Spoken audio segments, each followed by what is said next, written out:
Para o Partido Popular, a convocatoria dun concurso de oposición por mobilidade para cubrir o posto dun segundo mando da Policía Local de Cambados oculta un intento de enchufismo. Segundo Luís Aragunde, a intención é que a praza sexa ocupada polo actual xefe do corpo, Adolfo Suárez. Creemos que deben de practicar máis a transparencia, falar menos de transparencia e practicar máis a transparencia.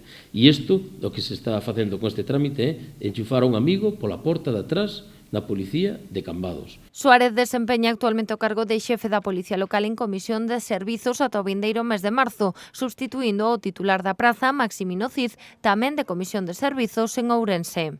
Está exercendo máis de chofer e de guardaespaldas da alcaldesa de Cambados, que creo que non é necesario, non necesita a alcaldesa de Cambados un guardaespaldas en absoluto, pero si é certo que hai unha amistade manifiesta. En lugar desta convocatoria, o Partido Popular considera que Cambados debería sumarse a outros concellos que anunciaron que se adherirían ao convenio que están a pôr en marcha Xunta e FEGAMP.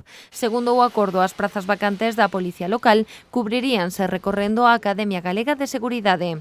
Todavía non nos chegou ese convenio, eu estou na FEGAM, formo parte da FEGAM tamén, sí que se nos ofreceu a posibilidade, pero todavía non nos chegou o convenio. Esta plaza sacouse por mobilidade porque a preciso, porque a marcha de Maximino Ciferro é inminente, eu quedo o oficial que está agora mesmo cubrindo esa vacante en Comisión de Servicios, se lle acaba a comisión no mes de marzo se vai, e a Policía Local de Cambados queda, ademais de sin efectivos, porque temos moitísima xente de baixa, quedamos sin xefe outra vez. As acusacións dos populares non gustaron á alcaldesa. De feito, Fátima Abal cualificou as declaracións de Luís Aragunde de machistas. O Concello non saca as bases para ninguén. As bases son un concurso de méritos onde se poden presentar calquer policía de toda Galicia e o baremo ben establecido pola Consellería de Seguridade. O que teña algunha dúbida, que vai ao xuzgado que denuncie. Pero isto de andar con rumoroloxías, de que si teño un escolta, que si teño un chofer, me parece unha actitud totalmente machista, en primeiro lugar.